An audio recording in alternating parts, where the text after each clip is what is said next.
Welcome to the Local Marketing Source Weekly Update, brought to you by localmarketingsource.com.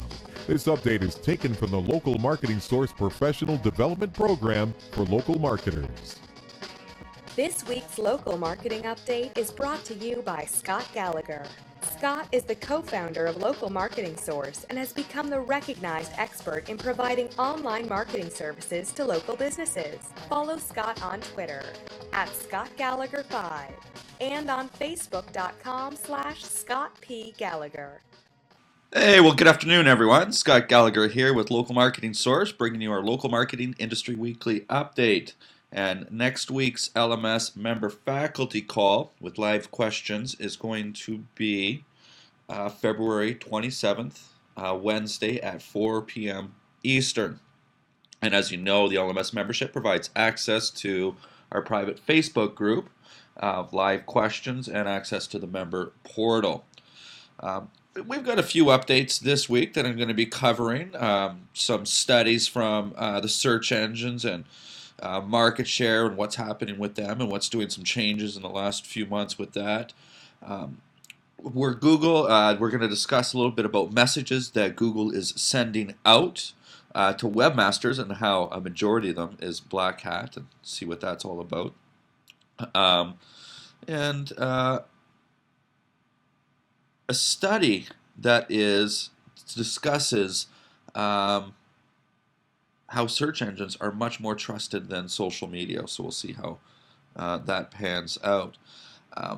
And we're going to talk a little bit about a tip for a local internet marketing agency, as well as a tip for a local business. What's exciting this week is we've got a student hot seat with Jem, and we're going to take a look through his fantastic proposal that he's put together. Now, it's not really a proposal by sense, it's a complete analysis of their website, very detailed and thorough, and we'll take a look at how we can improve both his client and their website and their conversion.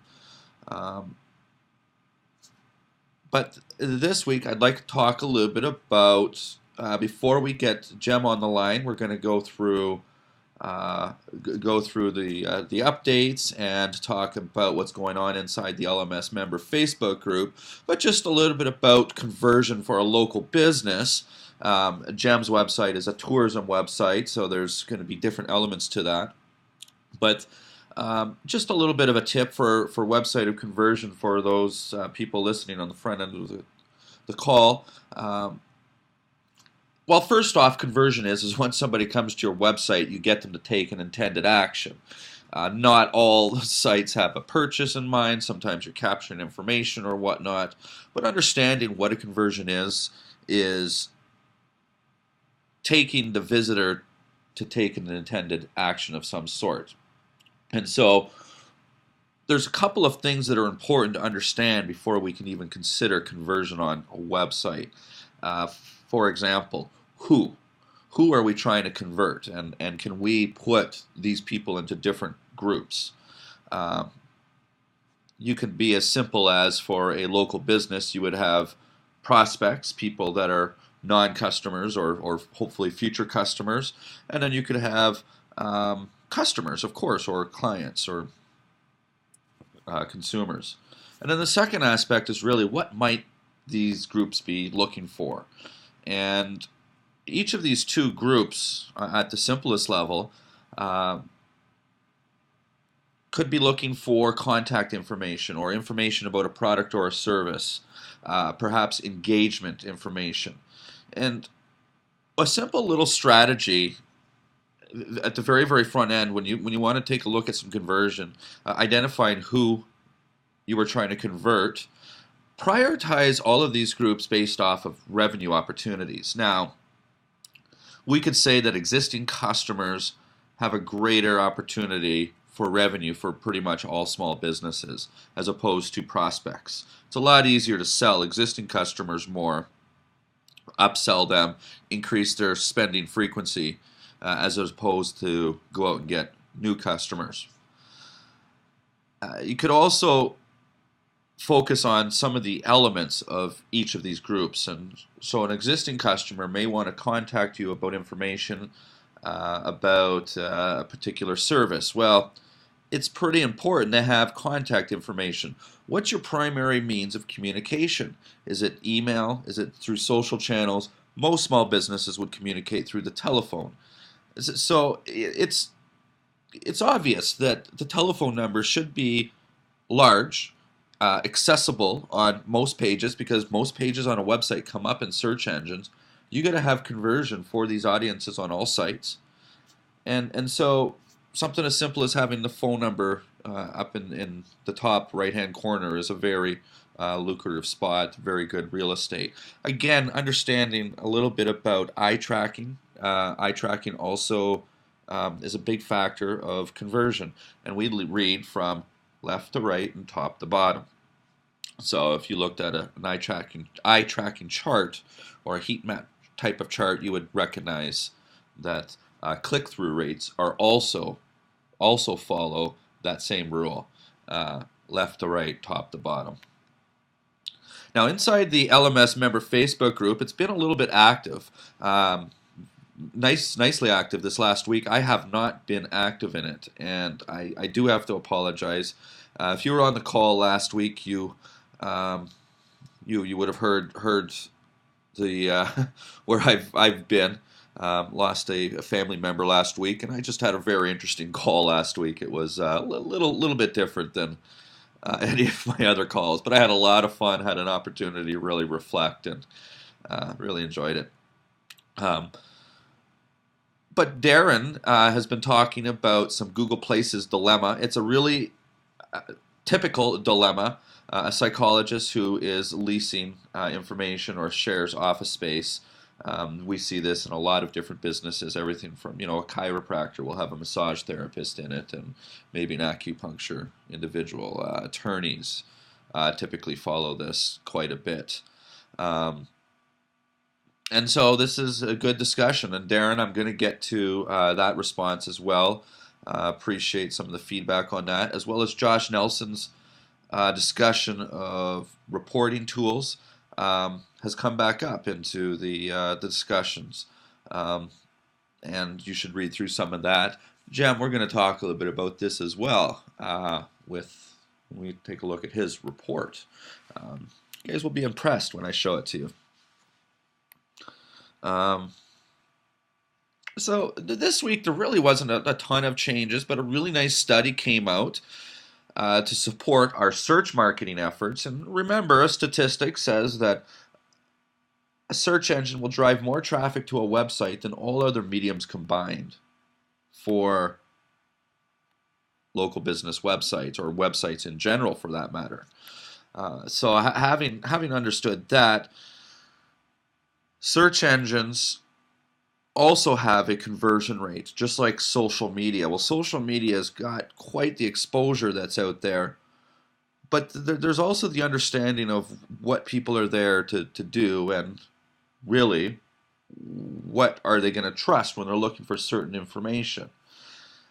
We know that Facebook is a major social media website, and Google is a major search engine. We've understood and talked a lot about in our calls over the last few weeks the open graph and the search graph, and from both Google and Facebook, and how they're capturing all of this particular type of information. But ultimately, Google Plus, we know, it's not a social network like Facebook. It's almost very clear that it was never really intended to be a competitor to Facebook for what it really is, but more so to collect and organize information in a different way. A good study from Edelman Trust Barometer has put out and said that there's a significant difference. 58% of sources, or of people surveyed, trust search engines for news, information, health, and local businesses, where 41% have said for news would be the social side of that. That's strongly support. And this is, if you go and look at this report, you could just do a search on Google right now for search engines trusted more than social media. You'll get the data on it to be able to support evidence in different areas for conversion, that if you are ever encountering, for example, a local business that's not too sure about spending money one area or another, this is definitely supportive. Or if you're going to be spending money yourself on your business, understand that search is going to yield you higher results and greater conversion in customers.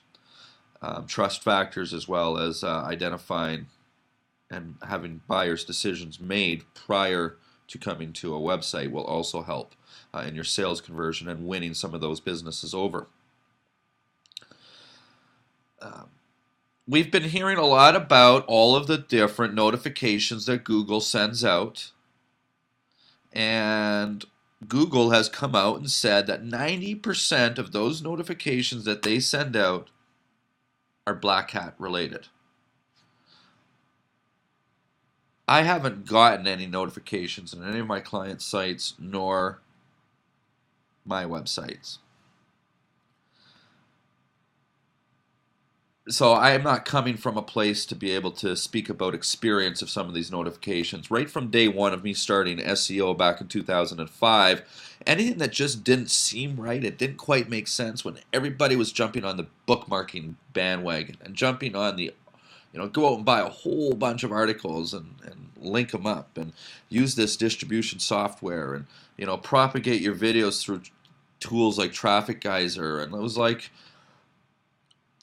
all of that stuff really just didn't seem right. Not that what I've discussed really was black hat. It's not. All of that would have been more in the gray area. It didn't even make sense. Black hat really is, absolutely screwing with the search engines in ways. There was, you could create 301 redirects by fooling search engines to a high PageRank authority website. You can manipulate PageRank very easily within. It's called PageRank sculpting. There's ethical ways and non-ethical ways to do that. Keyword stuffing, making keywords the same color as background text, and it was just, all that stuff it never made sense. So I never promoted, I never learned, I never wanted to. Because at some point in time, search engines are always going to figure it out. They're ultimately going to be able to uncover that house of cards and make it fall. Especially in the last 2 years, have we seen websites that have deployed a lot of different strategies just drop in many different ways. At the end of the day, a website is about providing value to its visitors. If these search engines can figure out and understand whether or not you're providing value to the people that visit that website, then you're going to do well in the search engines. It's really as simple as that. Providing value means accessibility. People could get there through whatever channels that your ultimate customers would be. And then once they get there, they're reading and engaging into that content. So, articles written by people in China that's being distributed on websites hosted in Sweden is really not of value to the audience that might or might not stumble across that page. But Google says that 90% of those messages that go out are black hat related. 4% of those are notifications of content that have little or no value. That's what's surprising, and this is coming from Matt Cutts, by the way. 3% are hacking notifications. Now, I have received notifications that I have malware, or my WordPress site or one of my clients' WordPress site was infected with malware script of some sort. That was about 3 or 4 years ago. I'm not sure if that falls into the hacking notifications of 3%. 2% of the notifications that go out are about link buying. That's a really big area that Google is continuing to try to uncover by understanding social information that exists on the internet about who's buying links and just looking at patterns. And 1% are about link selling.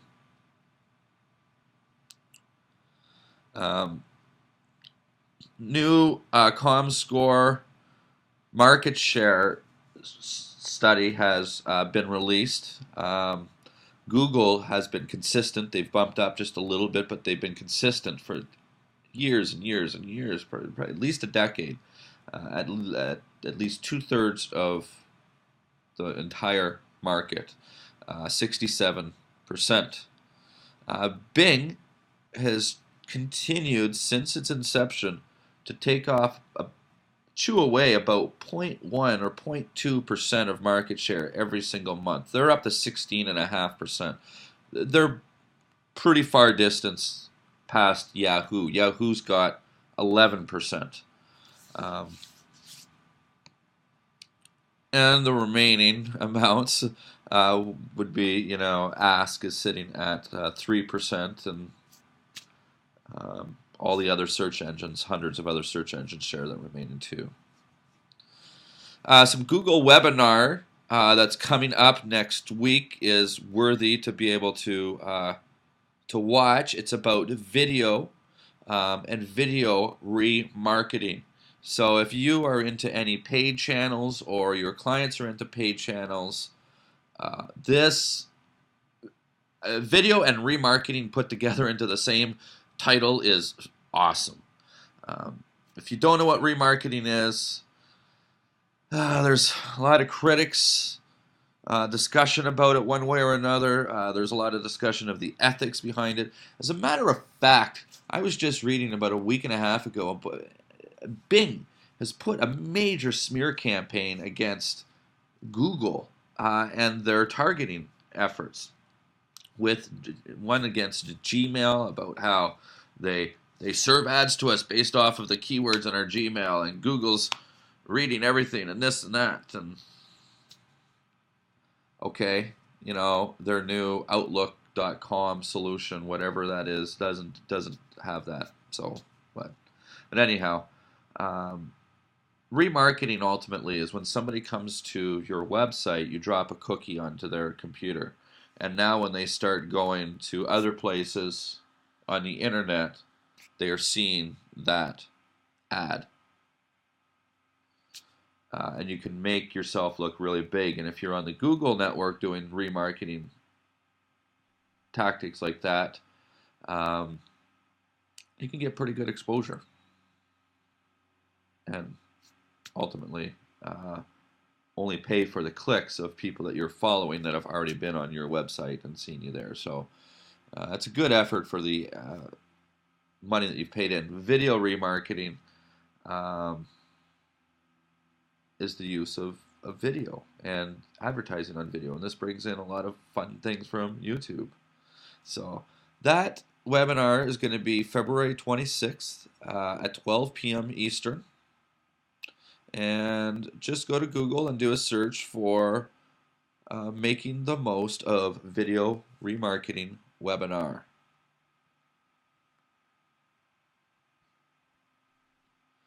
All right, so that's the conclusion of this week's update.